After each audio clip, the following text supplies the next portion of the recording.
Welcome to meeting number 15 of the House of Commons Standing Committee on Finance. Sorry, I forgot to gavel in. Today's meeting is taking place in a hybrid format. Pursuant to Standing Order 1082 and the motion adopted on Wednesday, November 19th, 2025, the committee shall commence its study on the review of Budget 2025. I would like to welcome our witnesses. We have Mr. Jason Jakes, the Interim Parliamentary Budget Officer. We have Mark Mahabir, the Director General and General Counsel, Costing and Budgetary. We have Christine Grinchspoon, Director for Fiscal Analysis, Diara Surang, the Director Economic Analysis, and Caroline Nicole, the Advisor Analyst. So it looks like we've got a great lineup from the PBO today, and we will begin our round of questions with 6 minutes for Mr. Introductory remarks. Oh my gosh, I'm so sorry. You get to do introductory remarks. I was jumping right in. You have 5 minutes for opening remarks, Mr. Jakes. Thanks. Thank you, Madam Chair, distinguished members of the committee. We appreciate the invitation to appear before you today to discuss our budget issues report.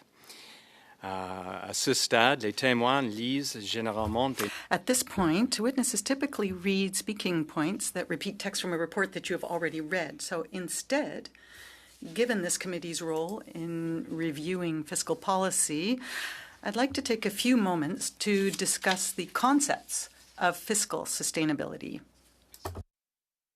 Is the government's ability to maintain... Sorry, Mr. Jakes, we're just waiting for a translation. 1 second.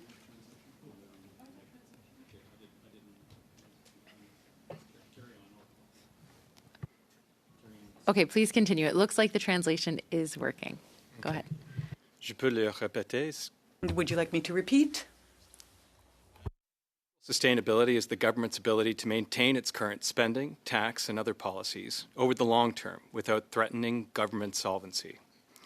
One clear indicator of fiscal sustainability is the declining debt-to-GDP ratio. This indicator is important because it compares the country's public debt to its economic output. A declining debt-to-GDP ratio means that the economy is growing faster than debt is accumulating, making it easier for the government to service its obligations without resorting to excessive borrowing or austerity. It also means that additional fiscal room is being created over time, so the government has fiscal firepower to deal with future challenges and risks while keeping the debt level below where it started. This approach guided federal fiscal policy from the mid-1990s until now. During that period, the federal debt-to-GDP ratio dropped from 66% to 41%. While it rose during recessions and the pandemic, it later declined. Budget 2025 revised the government's fiscal anchors, including cutting the debt-to-GDP anchor. Under the baseline scenario in Budget 2025, the federal debt ratio is projected to remain relatively stable over the next 30 years.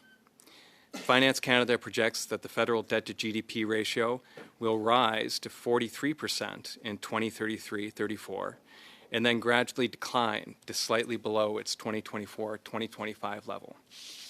By this measure, the federal government is fiscally sustainable over a 30-year horizon. However, the fiscal room previously created to address future challenges and risks is now much smaller. The next time we face adverse shocks, the government will likely need to take on additional debt, increasing the debt-to-GDP ratio, perhaps to a permanently higher level. At present, the federal government has the ability to borrow additional funds to address emerging challenges. At the same time, I would note that this change to fiscal management occurred relatively quickly and without parliamentary deliberation. The Prime Minister confirmed the debt-to-GDP anchor was in place in September, and then it was abandoned 6 weeks later. Such fundamental shifts would benefit from greater transparency. As always, our office remains committed to its core mandate, providing independent and nonpartisan analysis to support Parliament in its scrutiny of public finances and the economy. Conformément à ce mandat inscrit... Consistent with the PBO's legislated mandate, my office prepared an independent analysis of Budget 2025. Our report highlights key issues, including the government's adoption of a new budgeting framework that separates operating expenses from capital investments and the introduction of new fiscal anchors. And now, we will be happy to answer your questions on the budget issues note. Thank you, Mr. Jakes. Overlooking you for a moment there. We will begin now with 6 minutes for Mr. Halan. Thanks, Chair. Mr. Jakes, thanks for being here, and to your team for being so readily available for this committee. Mr. Jakes, you outlined in your report about Budget 2025 that $100 billion was misidentified under so-called investment, and that should have been operational expense. Why did you reclassify that $100 billion in your report? Yeah, I'm happy to talk a little bit how we treated capital investment in our issues note. Essentially,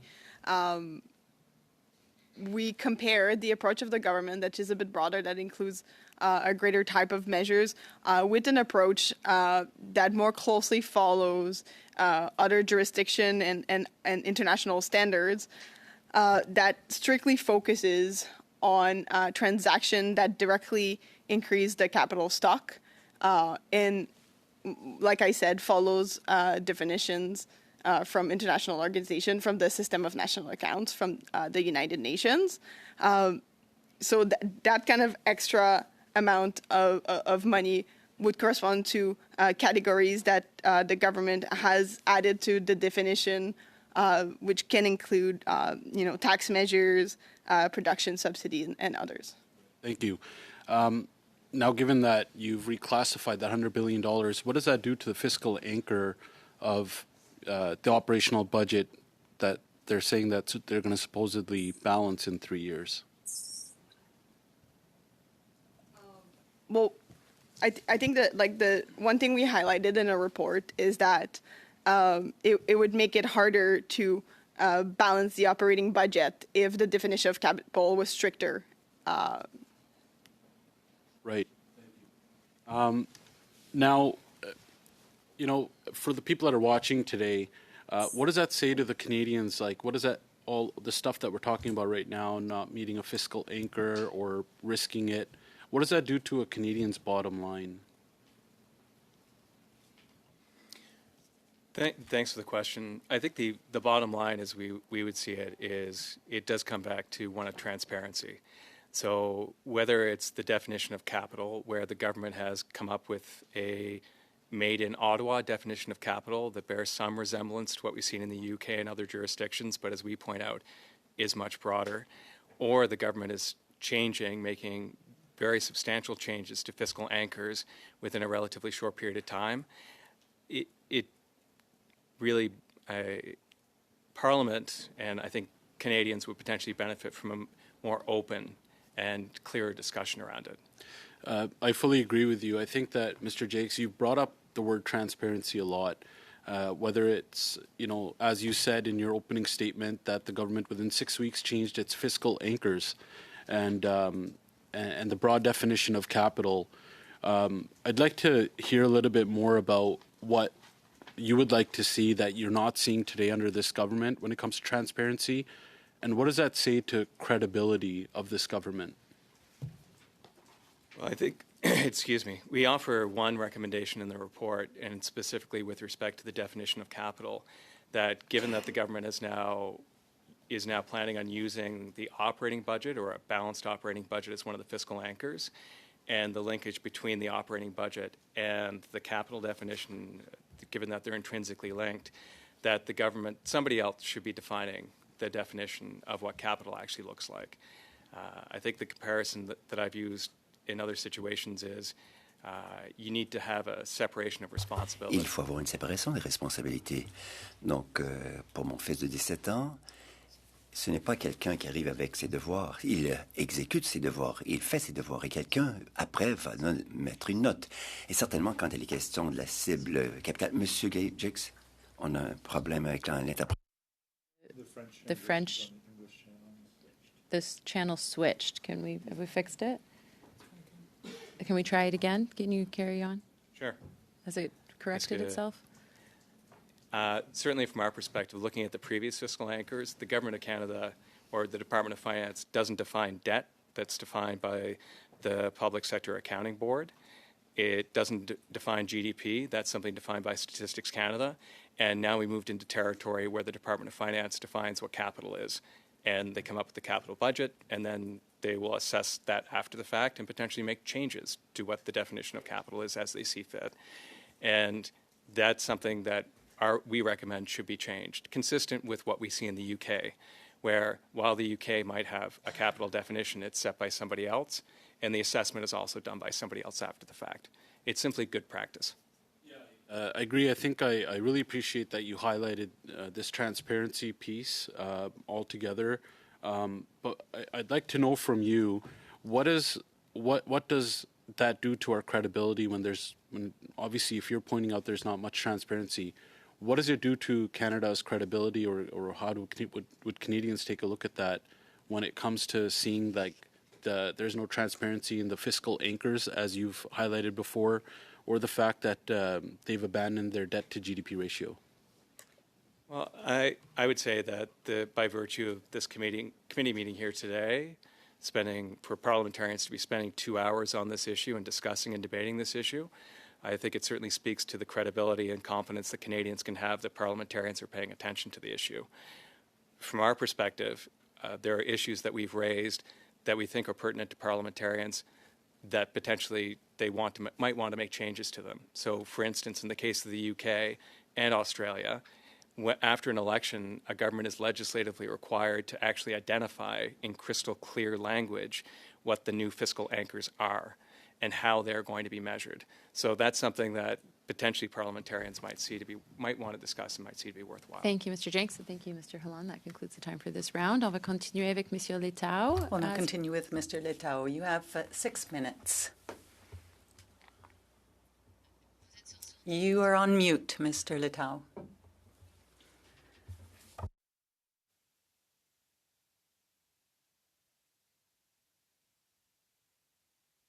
Est-ce que ça va maintenant? Now, can you hear me? Yes? Yes, we can hear you. Thank you very much. My apologies. Thank you, and good morning, everyone. To Mr. Jakes, good morning, and your team, good morning.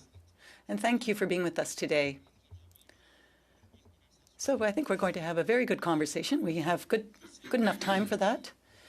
And it appears to me that there are 2 issues that I would like to raise with you, and if I do have time, perhaps we can speak more later. The first point is this.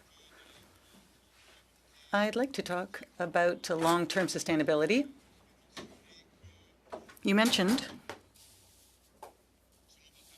that based on your analysis, the government of Canada is, in the long term, sustainable. Could you just confirm that that is the case? Yes, that is so. Thank you. So, fiscally, we are sustainable. That is being maintained. And you also mentioned that one of the indicators that you were using to undertake your analysis was the debt to GDP ratio. But there are also other indicators. Could you perhaps share with us what those other indicators are that you use in order to reach your conclusions? Well, the debt to GDP ratio is the most important one. It's a long-term one. And I imagine, based on your experience, you would agree that there are other indicators that are more focused on the current year. For example, the ability of Canada to borrow money on financial markets.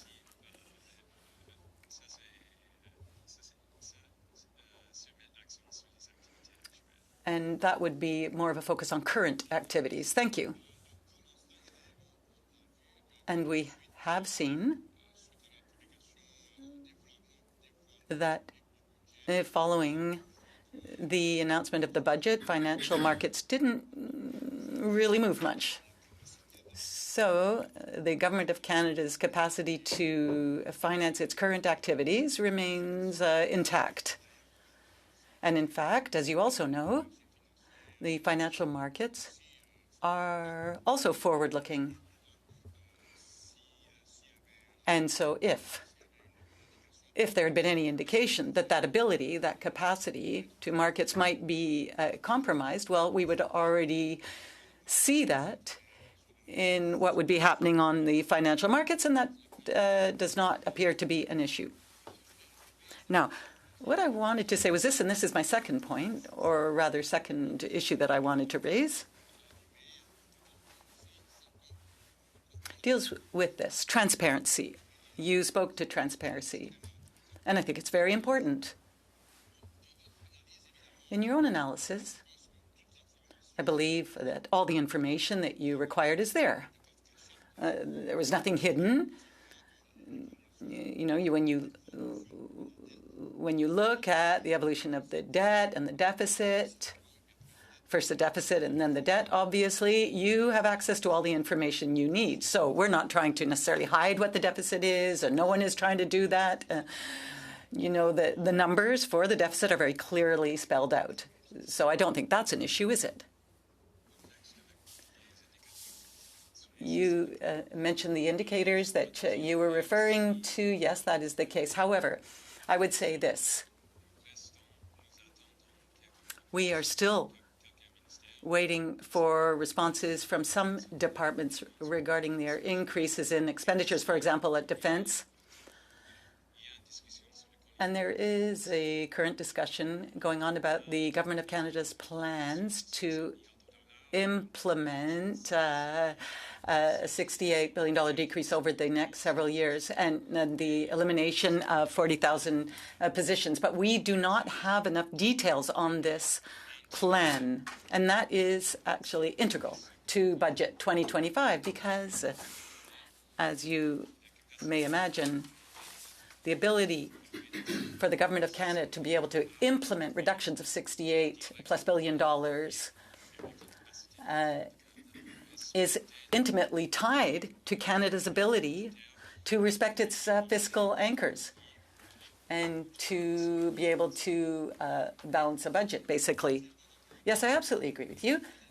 In fact, it is a very ambitious budget, this $60 billion worth of adjustments. Yes, it is an ambitious target, and we all agree on that. And you are right in terms of the details.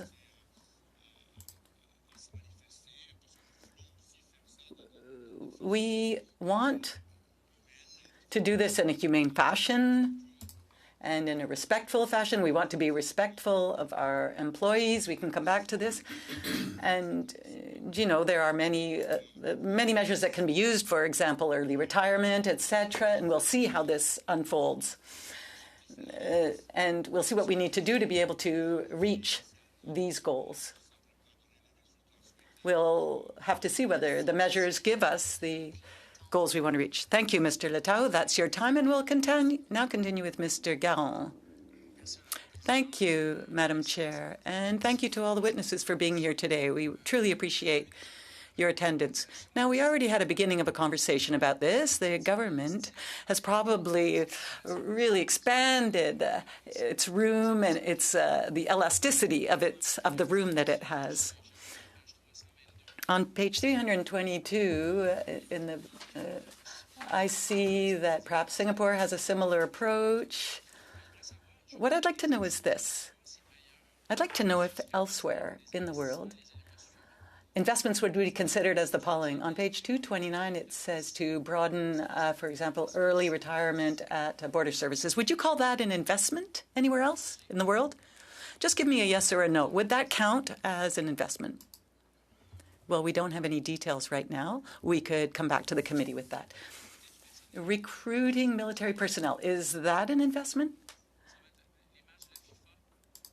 FIFA, for example? Migrating software? We can get back to the committee on that. So could you send us answers in writing? Thank you very much. Perhaps what this is an indicator of is this very broad definition of capital. Because these examples aren't necessarily intuitively investments. So on page 229, when you say when it says recruiting military personnel, does that actually result in an accumulation of capital? And would that fit in with the internationally recognized standards? Well, I think it would be very difficult to account for that. I understand. I did consult accountants and auditors. And if you're going to include these in, for example, a balance, well, it wouldn't work anywhere else. Now, I'd like to talk about infrastructure. The Minister of Finance has claimed in the media that $115 billion will be new money in infrastructure. Provinces were asking about $100 billion over 10 years. But based on our math, if we look at the new money, not the money that already existed, if you look at the new money, over 5 years, there's actually only $9 billion in infrastructure, including the $5 billion to build hospitals. And the government of Quebec estimates that $22 billion this is 22 over 10 years. So how much money is there actually for infrastructure? We received an answer from the Minister of Finance on that issue. But unfortunately, the response from the department regarding infrastructure is confidential. And so I cannot share the details with you. Well, just more or less. Can you give us an idea? Well, it's not high. That's all I can say. So you mean we're pretty far off from that $115 billion. So are we close? Is our math pretty close? Well, my lawyer is right here. And I believe I have to respect the confidentiality of the Department of Finance. Yes, absolutely. Well, I think what this is showing is that the Minister of Finance, as usual, is going around to various television channels and making very exaggerated claims. We've looked at the numbers, and we feel that we're tens of billions of dollars off. Now, since we have this new Prime Minister, and speaking of transparency, is it difficult to get information from the Department of Finance? How are things going between the PBO and the Finance Department? You know, when it comes to getting information, I think everything's fine with the Department of Finance. There are other departments where it's more difficult to get information. But it's good. Things are good with the Department of Finance. Well, good then. Now, the government has implemented this super productivity deduction. And they say it actually looks like it's a very small amount of money, $1.49 billion over 5 years. And the government has been going around saying that this is a super deduction. The minister says that this will generate all kinds of investment. And yet, there's a much more aggressive approach in the United States. So if you look at this super deduction, which is actually just a regular deduction, would you agree that it's going to attract all kinds of investment? And would you say that the government is being perhaps a little bit too optimistic? Unfortunately, at this stage, we're not necessarily able to look at the investment that this will generate. Now, in terms of optimism, well, when you're talking about productivity, you're talking about an optimal use of capital and labor. And so this will all depend on whether businesses are participating in this program or not, or whether their participation is increasing. Well, as an economist, can one conclude or agree that $1.5 billion over 5 years is not going to lead to trillions of dollars in investments? Je vous enverrai à nos multiplicateurs. Well, I can send you our notes. That will give you a pretty good idea of the amount of GDP that would be generated thanks to the initiatives. Please. Mr.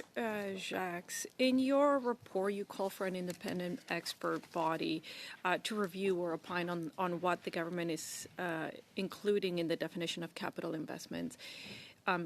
It is surprising, it is shocking that we need an independent body to sort of police the numbers. Can you explain why you felt that we needed this independent expert body? It goes back to the fundamental principle of separation of responsibilities, which is an accounting concept. And fundamentally, you want to ensure that the people coming up with the budget and then evaluating whether they met the target, that those individuals don't have control over the definitions. So at the midpoint, they can't change the definitions of what falls into those categories.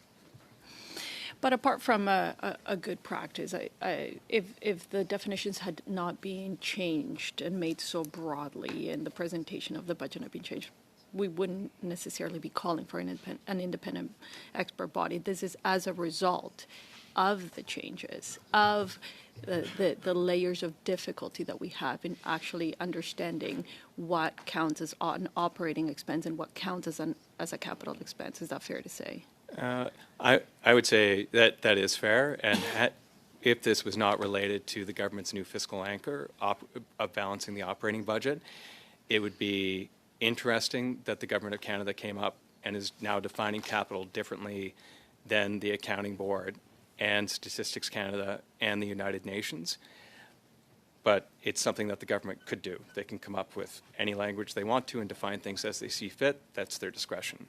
The moment it entered into the territory of this is our new fiscal anchor and this is how Canadians can judge our performance and this is how we're going to be communicating with parliamentarians, it turned it into an issue, or it turned it into something that certainly requires greater transparency and better controls so parliamentarians can understand it, know what they're looking at, and deliberate over it. Yeah, I mean, when I read through the budget, I did find that it was very vague. It was not clear what was included as a capital investment and what was excluded from it. I think that the government was intentional in the vagueness, and as a finance professional, I felt that was surprising because it's such an important term, and you would expect it to be actually clearly laid out. So would you say that having an independent expert who determines what counts as capital investments will allow parliamentarians to make more informed decisions when it comes to reporting and scrutinizing the government's expenses? The short answer is yes, and the longer answer, which you probably don't want, is looking at how changes actually happen to Public Service Accounting Board standards. There is a draft discussion paper that's published months, if not years in advance. It's circulated for comments. Those comments are then collated by the Accounting Standards Board. Then there's a revised draft that is issued for potentially further consultation if there isn't tight consensus.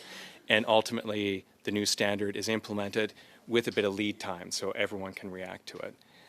Certainly in this situation, that's something that could be a good practice, and especially were there to be a change in government or change in Minister of Finance, certainly having transparency around how that Minister of Finance defines capital, it would certainly be something that would be potentially challenging for parliamentarians if there were there to be a new Minister of Finance and the definition was changing without consultation or any of the information being published. When I speak to my constituents, a lot of them are saying, well, we just want accountability, and they actually welcome this recommendation of an independent expert body so that they feel that the numbers are a little bit more reliable. You sort of take politics out of the numbers. So it was actually welcome based on your report. Have you received any confirmation or assurances from the Prime Minister or the Minister of Finance that they will be adopting this recommendation of an independent expert body? No. Thank you. Would you say that this expanded definition of capital investments present the government's fiscal position in a better situation than it actually is? I would say that it's additional and new information. all the old information is still there. So debt levels, debt to GDP, deficit to GDP, all those data still exist. The observation that Thank you, Mr. Jakes. We're going to have to end this round there. Thank you, Ms. Kobina. We're going to continue with Mr. Sawatsky for 5 minutes, please. Thank you, Madam Chair. I'll actually be passing it to Mr. Turnbull. Thanks. Okay, great. So thanks for being here. I assume you've read, Mr. Jacques, the Annex 2 of the budget, which is capital budgeting framework? Okay, great. So it clearly outlines definitions and categories. So I'm not sure that the criticism is very fair that it doesn't clearly identify how the government is intending to define capital investment. Would you agree with that, that it actually does define it? Even if you disagree with the definitions, it goes to lengths to create a transparent set of definitions, does it not? what I would say is that that information is contained within the annex. Based upon the questions that we were asked earlier, the linkage with some measures in terms of the capital, their capital nature, is a bit strained, a bit stretched, which makes it challenging. Sorry, as a professional who is familiar with, who is a professional accountant, who has over 20 years of worth of experience dealing with the Statistics Canada system of national accounts, it makes it very challenging for someone like me to quickly respond and intuitively understand what is in those categories. And I understand that, but it does define capital investment, correct? I mean, just a clear answer, it defines it. I mean, you may disagree with it, and I'm getting to that in a second, but I'm just checking. Like, it actually goes to lengths to define what a capital investment is in this budget for this government, does it not? Yeah. Okay, good. So, and then you're saying that you're taking issue, it sounds to me like the heart of the issue is you're taking issue with the definition of capital investment, saying that perhaps tax exemptions or deductions that are used by many governments, including ours, to spur investment or to attract capital expenditure in certain categories should not be included as a capital investment. Is that your position? I think the position is, again, on that issue with respect to what is included and what is not included, we're not offering recommendations. Where we're offering recommendations is around the definition itself. So there's currently a process established by the Government of Canada around their new fiscal anchor where they set the definitions around operating and capital, which are distinct from clear independent definitions that are already set for operating and capital. I understand. And our recommendation is that similar to those other definitions, and I should say similar to what the Department of Finance and the government has done for about the past 30 years around their economic forecast, where they don't produce their own economic forecast. It's based upon an independent arm's length survey. Our recommendation is that the government or parliamentarians may wish to consider going in a similar direction. So I hear that recommendation. Yeah, so You've mentioned that's the only it recommendation. multiple times. I'm not trying to cut you off, but I want to ask more questions. So, but is your position that to say that those tax exemptions or deductions do not contribute to capital formation? Because I don't think that that's exactly what you're saying, but I want to clarify that you're not. If you are saying that, then tell me. If you're not saying that, I just want a simple yes or no. So are you saying that tax exemptions and deductions do not contribute to capital formation in the economy? No. Okay, great. Thank you. I will say, are there other countries in the world that include R&D tax incentives and other forms of clean economy tax incentives and deductions for, immediate expensing, et cetera, as capital, as part of their capital budgeting frameworks? There might be. Okay, so I have a list. In the case of what we're most familiar with and what the government has pushed on is the case of the UK. And in the case of the UK, they would not be included. Okay, so let me read a list of ones that I researched ahead of this meeting. So I asked what countries include tax incentives in their capital budgeting framework, and I got Brazil, Chile, Colombia, Mexico, United States, Belgium, Finland, France, Germany, Ireland, Luxembourg, Netherlands, Norway, Portugal, Spain, Switzerland, United Kingdom, China, Hong Kong, India, Israel, Japan, Singapore, South Korea, United Arab Emirates, Australia, New Zealand, Ivory Coast, Nigeria, and South Africa.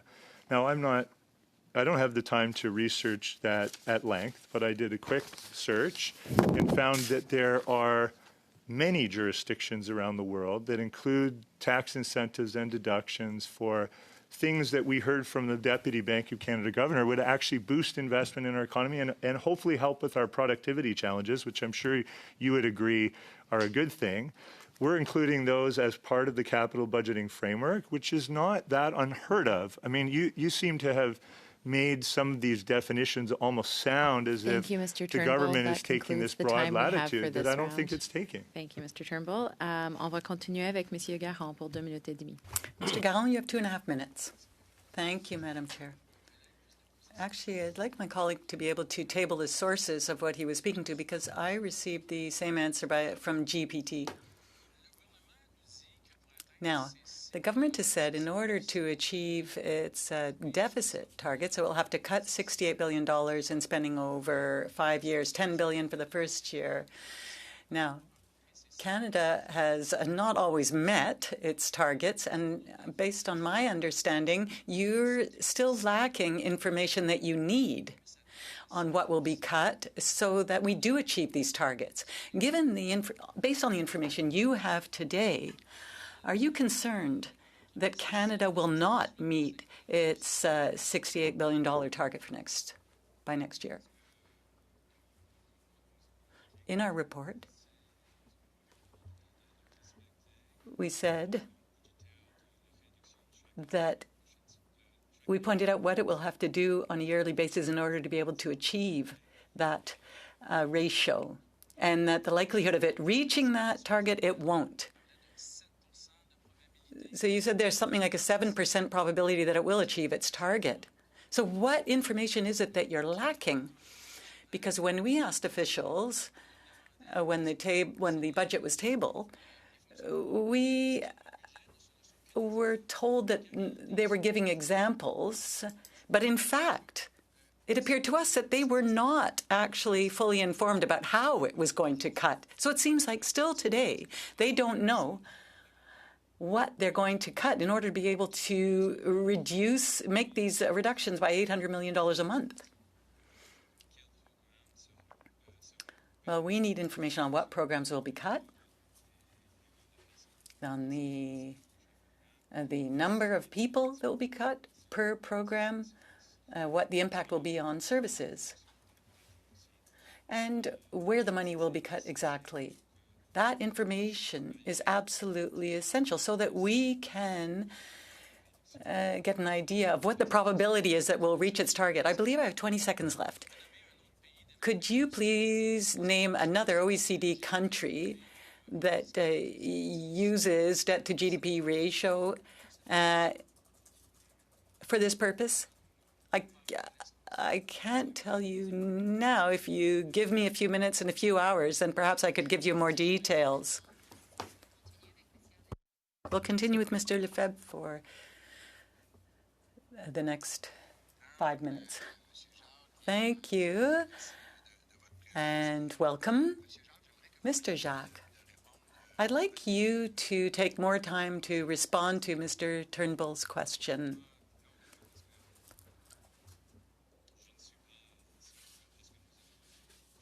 Well, we have had several discussions with experts. I don't think there's much to add.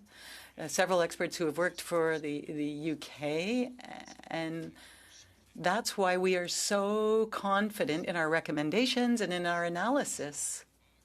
And it's very surprising to me that we have completely different information being used. I am a humble man. I am very open. I'm very open to using the data that it's out there, but it appears to me that there is some rather contradictory information between, say, us and the UK, the Office for Budgetary Responsibility. There are other people who manage public accounts in the UK. I think it would be very interesting if the committee were to share its information and all its information with us. Well, we'll put that request in then. Now, you spoke about the government's definition for capital, and you said they're way too broad. You pointed out that expenditures should not be counted as capital expenditures. So For example, there are tax deductions for corporations. Do you feel that should be part of investments?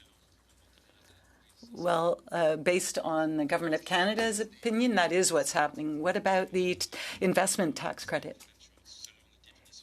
Well, it falls under the Government of Canada's definition. Now, Fitch noted that, made a comment about the erosion of Government of Canada finances. Do you agree with this? Well, I don't work with credit rating, but I believe this all harks back to transparency. In other words, all data has to be shared with us, regardless of what it is, so that we can reach our conclusions. Are you concerned that credit rating agencies are thinking of decreasing Canada's ranking? Well, our recommendation is to increase transparency, specifically because of this. Because it's up to the Government of Canada to make decisions, budget decisions, and how to measure them. And there are other people also who need to be able to make decisions when it comes to investments here. And so that's why we think transparency should be as high as possible, so that there is a justification that's being provided for decisions such as changing the definition of a fiscal anchor in such a short period of time. And we also need to be able to make sure that our credibility is as high as it can be, especially when it comes to capital investments, because as I already said, there have already been other examples here in Canada regarding the definition of capital. And here we have something absolutely new, again, that has been defined here in Ottawa. Thank you.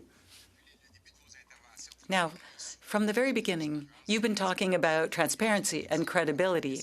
And you said that the Prime Minister confirmed that he would keep this ratio to GDP, debt to GDP ratio as an anchor. And the Liberal government actually has abandoned its fiscal anchor that it first announced. Why is it so important for Canada to keep this debt to GDP ratio as an anchor? Well, thank you for the question.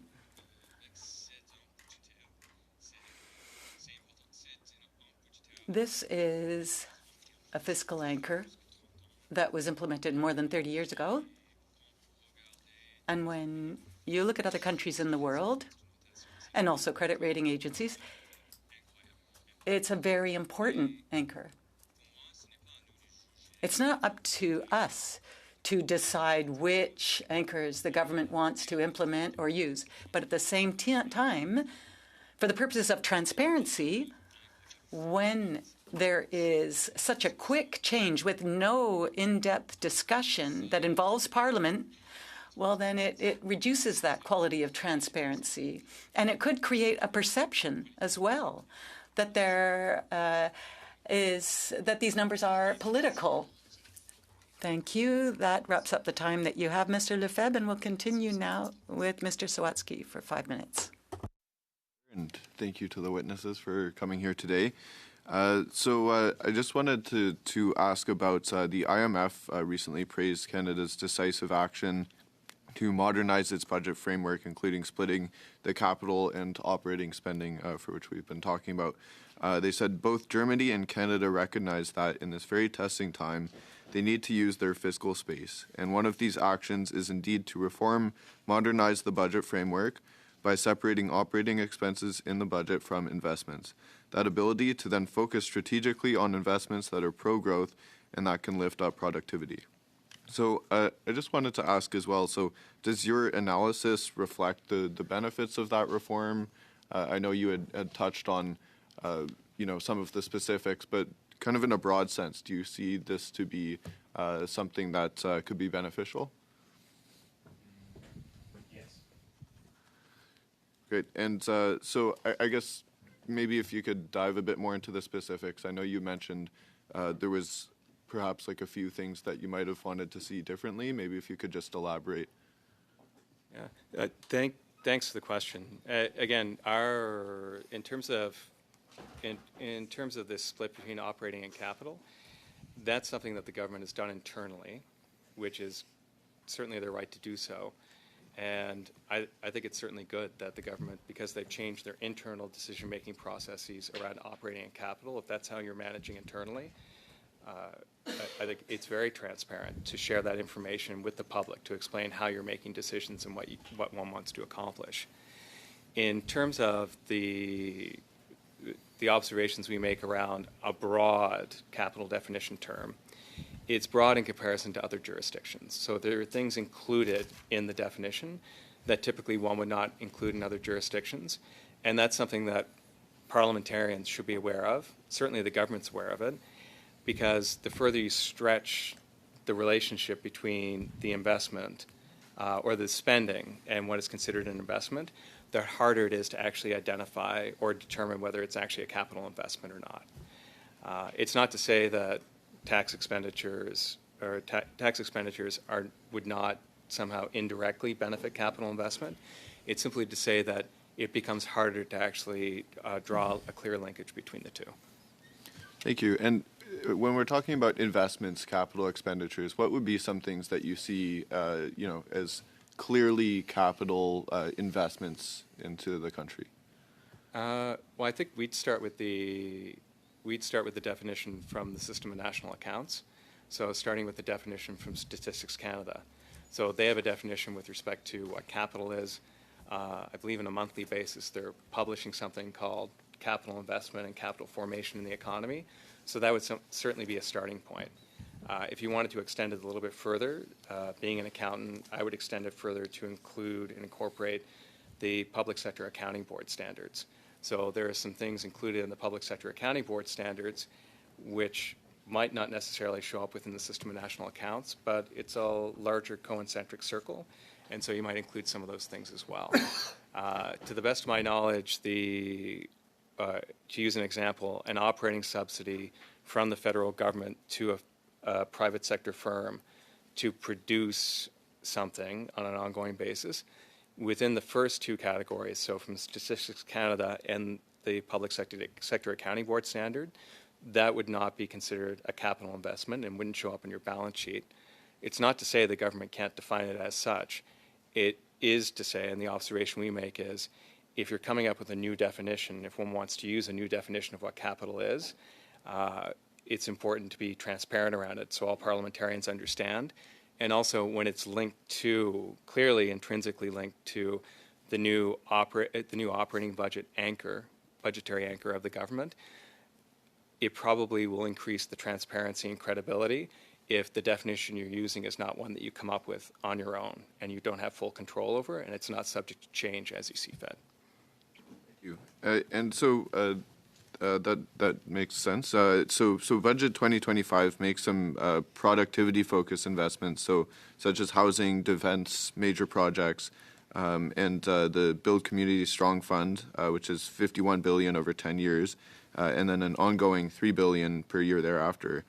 So when your office assesses long-term fiscal sustainability, how do you incorporate these expected long-term returns from these investments into housing, infrastructure, defense? Sorry, Mr. Swatsky, we're going to have to end it there. Okay, that concludes the time for this round. Mr. Kelly for 5 minutes, please.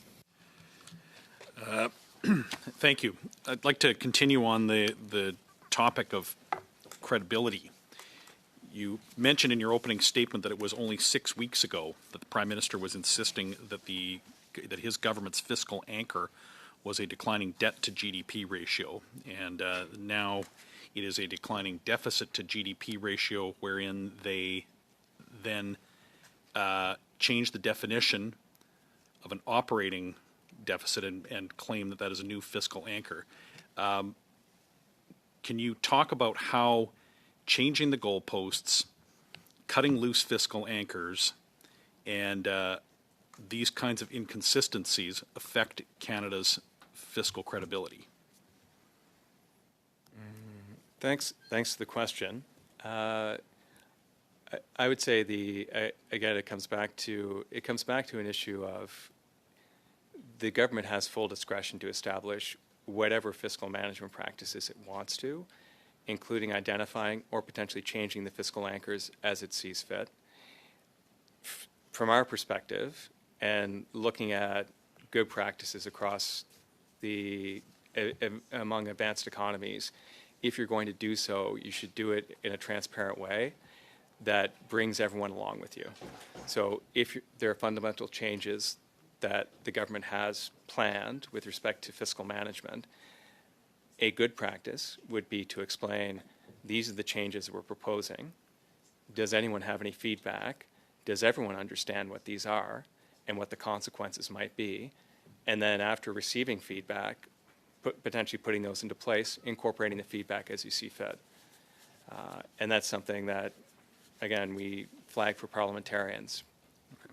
So when an existing fiscal anchor like a declining debt to GDP ratio is so quickly abandoned, how much credibility does the new fiscal anchor have? I don't know that I'm in a good position to judge that using numbers. Well, okay. Now, with numbers, you did note in your report that there is only, in your estimation, only a 7.5% chance that the government will maintain the anchor that it has now assigned itself. So, talk about that, how you arrived at that conclusion, and how that impacts the credibility of the government. Yeah, thank you for the question. So in terms of measuring the probability of the government respecting its declining deficit to GDP anchor, that's based upon, it's actually using an IMF framework and looking at the historical shocks that have faced the Canadian economy going back over the past 30 years. And when we face those shocks, how severe are they, and in that context, is the government going to be able to still respect those anchors? And again, it's not to say that they can't, and going back to the question around fiscal sustainability, it's not to say that the government is not fiscally sustainable. It is to say that there's a lot less room than there used to be. And the next time there's an economic shock, and there will be, and economic shocks mean recessions, economic shocks can mean pandemics, economic shocks can mean the terrorist attacks of 2001. When those shocks happen, there's far less space, fiscal space, than we had previously. Right, so they are setting themselves up to have less room to deal with events which we know will happen in the years ahead. That's correct. Right. So if a fiscal anchor has only a 7.5% chance of being maintained, is there any purpose in stating an anchor? I think that's a better question for the Minister of Finance rather than myself. Right. So there's a 92. Your assessment is there's a 92.5% chance that this government will not maintain this anchor. That's correct. Right. So that would, I think, leave one to conclude that there's really not much point, especially since they just got cut loose their last anchor when it seemed unlikely that, well, in fact, even their own budget says they will not meet their last anchor. Maybe last question then. So when the finance department decided on its own to change the definition in order to create to then give itself this new anchor with almost no chance of being maintained, they were actually violating the accounting principle of separation of responsibility? Thank you, Mr. Kelly. We're going to have to end it there. We'll continue with Mr. McDonald for 5 minutes, please. Thank you, Madam Chair, and thank you to the witness for attending today. Mr. Jakes, all our forecasting, or what you would be doing and your team, they're a moment-in-time analysis, I would take it, because in my previous career running a business, that's all you can use is a moment in time. Now, there's many fiscal risks that we have faced in the last year, 12 months or less. But a lot of these recent developments that we've also seen in major trade agreements around the world since our Prime Minister took office, and global capital attraction. In particular, on the weekend, we heard about a $70 billion deal with the UAE. How do these things fit into, they wouldn't have fit into your initial analysis of the budget, but obviously they're going to affect our ability to pay down debt and realize more returns. Can you comment on that? Sure. Thanks for the question. The short answer is yes. It will definitely have some sort of effect on growth and our ability to pay down debt. The longer answer is we're constantly updating our economic modeling. So of the 4 colleagues you see at the table, there's another 35 colleagues back in the office at this point, some of the smartest economists in Canada, who are constantly monitoring external and international economic developments, as well as domestic developments and additional policy decisions made by the Government of Canada. And when we publish our updated fiscal and economic outlook sometime in the spring, all of that will be reflected. But you understand where I'm coming from. I mean, growth is very slow in Canada. And it's a result of negative shocks from tariffs and situations like that. The opposition's been speaking a lot about transparency today. And one of your predecessors, Kevin Page, said, and I'll quote him, "The separation of operating and capital spending is a reporting change, not an accounting change, and it increases transparency on capital investment. The hard target of a balanced operating budget in 28-29 will put more constraints on the government than would fiscal rules tied to changes in the size of the economy, such as declining debt to GDP ratio." Can you comment on that? I didn't see Mr. Page's analysis. Okay, thank you.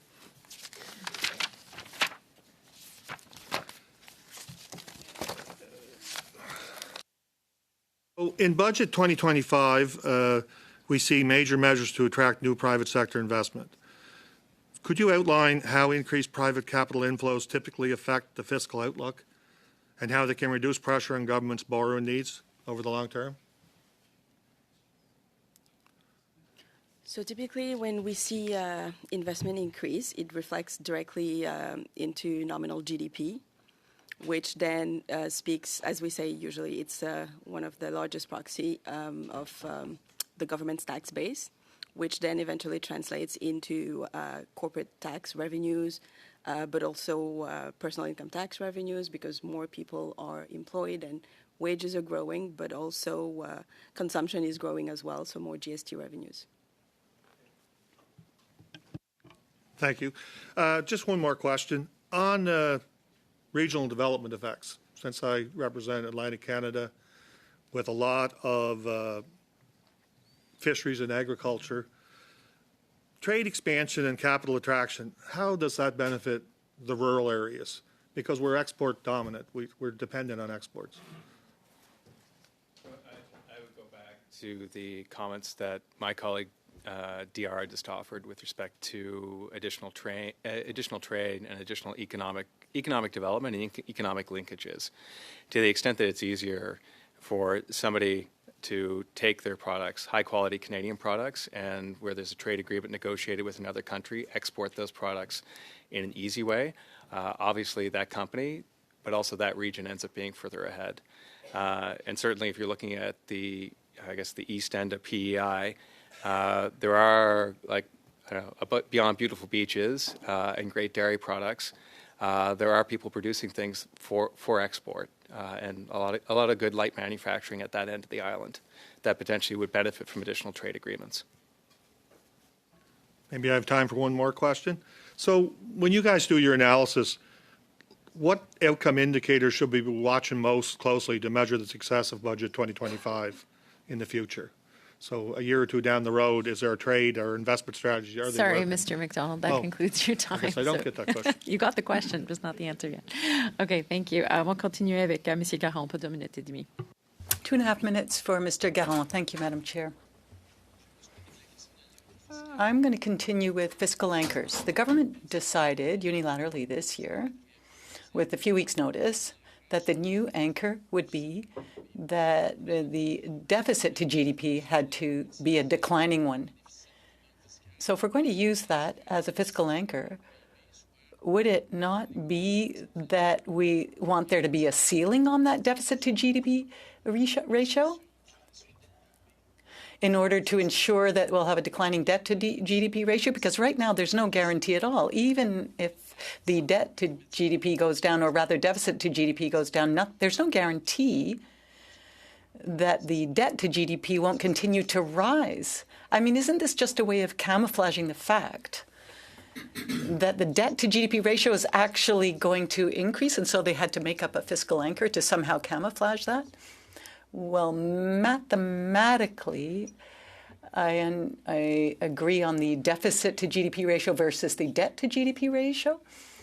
However, I'm not in a position to judge, to sort of pass judgment on what the reasons would have been for changing these fiscal anchors. Another quick question then. The government says that it's going to reduce the size of the public service by 40,000 positions. And so in the implementation legislation, all penalties will be removed for early retirement. Now, of course, that will have an effect. Can you tell us what the impact will be on Canada's debt if we allow people to retire early with no penalty? Well, obviously, there's a cost to that, and it's indicated in the budget. And where there is a cost, obviously, that cost is part of the deficit, and obviously that will increase the debt. So in order to reduce the public service with no penalty, and having these employees leave early without having fully contributed to their pension, then over the years, the average taxpayer will continue to pay for that. Well, we're talking about the public pension, yes, and there is a cost to that. Thank you. We're going to have to finish with your question.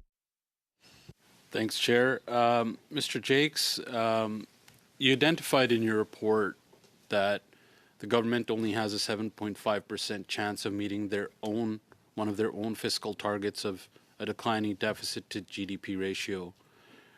If they don't meet that ratio, what are the consequences? Like, what happens? It goes back to, in terms of the consequences, it goes back to potentially questions. It raises questions regarding whether the government, in terms of the government's overall fiscal management strategy. So to the extent to which one has a plan, there are targets within that plan, and those targets aren't being met, it raises the question whether it's the right plan or potentially there needs to be a change in the overall execution. So some of the indicators beyond that specific target in terms of the fiscal anchor, some of the other indicators are obviously the 1 trillion number, so the substantial planned increase in investment within the Canadian economy, as well as a doubling of trade outside of the United States. So those are some other indicators as well. Would that, suppose they don't meet that target, and would that shake investor confidence, in your opinion? I don't think I'm well placed to hazard an opinion with respect to the response of financial markets should the government not achieve or meet their fiscal anchors. Okay, it's fair. When we talk, or when you rightfully said they changed the fiscal anchor after, 30 years from debt to GDP to deficit to GDP. If this government had kept the debt to GDP ratio, do you think their chances to meet that target about it declining would be lower? Had they decided to, and I always need to be, I won't answer a hypothetical question. That said, mathematically, had they kept it, they would have needed to potentially make different decisions within the budget. Because as we see within the government's own forecast, looking out over the next 10 years, the debt to GDP ratio is increasing. So over a 30-year horizon, it's effectively flat. The previous government had, and previous governments, had a declining debt to GDP ratio over a 5-year horizon. And had the government decided that they wanted to maintain that fiscal anchor, potentially different decisions would have needed to be taken as part of the budget. the governor of the Bank of Canada was here, and once again, they raised the alarm bells on our productivity and its tie-in with the standards of living and how they're going down for Canadians. I just would like to get your thoughts on what declining in productivity and subsequently the standard of living, what does that mean for Canadians, in your opinion? Thanks for the question. The productivity is one of the key inputs, both within our medium-term economic forecast, but also as part of our longer-term economic forecast as part of fiscal sustainability. And fiscal sustainability is a lot easier to achieve with a higher productivity rate, higher productivity growth. Is our productivity a concern to you, though? Productivity, a comparison to productivity, when you look at it over the past 40 years within Canada, has been declining over time. So it's something that's rightfully seized the attention of both parliamentarians and economists. Canada's current fiscal situation, what are your thoughts on the current unemployment rate and the youth unemployment rate? It's certainly something that we pay attention to every month when the labor force statistics are released, and it's certainly something. And again, going back to a question of productivity and also just output within the economy, when there are over 400,000 people between the ages of 15 and 24 who are looking for full-time jobs right now and are searching for them and can't find them, that's a lot of untapped potential across the economy that could potentially boost growth and improve productivity. What does that say about our current state of our economy? Well, I think I didn't watch the governor here, but I'm sure going back to a point the governor probably mentioned is there's slack in the economy right now. Right. And that slack in the economy, it's a euphemism, but again, you drill down, it gets down to those 400,000 kids between the ages of 15 and 24 who are looking for full-time work who can't find it. Right. Just a quick question about our GDP per capita. What are your thoughts on it? Thank you, Mr. Hillan. We're going to have to end there. Thank you, Mr. Jakes. We'll go to Mr. Turnbull for 5 minutes, please. Thanks, Chair. So picking up where I left off, I wanted to actually switch tracks a little bit and ask you about the net debt to GDP ratio. Who has the lowest net debt to GDP ratio in the G7? Within the G7, that would be Canada, I believe. Yeah, at 13.3%. And the second lowest is Germany. Do you know what level Germany is at? Off the top of my head, I do not. So it's in the budget on page 6, 48.7, while Canada's at 13.3. So Canada's significantly better in terms of net debt to GDP ratio than all the G7, including Germany. We also have, I believe, one of the lowest deficit to GDP ratios in the G7. You aware of that? I am. Do you know that Germany's is higher than Canada's? I am. Yeah, and Germany and Canada both, as you know, have AAA credit ratings, right?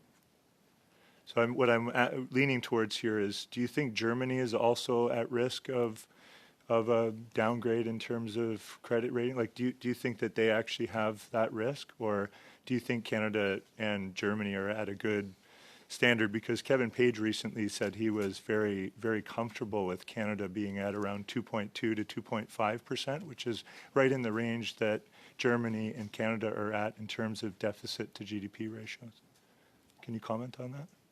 Sure. I didn't see see the work that Kevin did. So Kevin just said he's very comfortable with Canada, implying that it's not necessarily. I know opposition members have referenced Fitch ratings as, as evidence that they think that Canada is going to be downgraded in some ways for our credit rating, but I don't think there's any risk of that. Do you think there's any risk of that in the current context?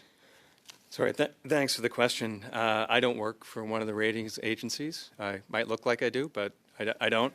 And hence, because I don't do the analysis of the ratings agencies, I'm not well placed to determine how the ratings agencies would assess Canada's debt now or in the past or in the future.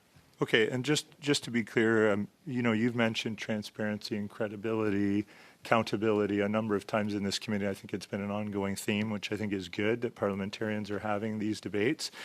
I assume you believe that the Finance Committee has a very important role to play in promoting transparency and having those debates and dialogues? I believe in parliamentary democracy. It's why I've chosen my job. Does that include studying the Budget Implementation Act, do you think? I think it's a question of studying all the legislation and the policies before government. And again, going back to the issue of the one recommendation we did offer in this report, it's around studying when there are substantial changes made with respect to the fiscal anchors of the government within a relatively short period of time and long-standing fiscal anchors. That's something which parliamentarians may wish to consider. We would recommend they should probably take a look at.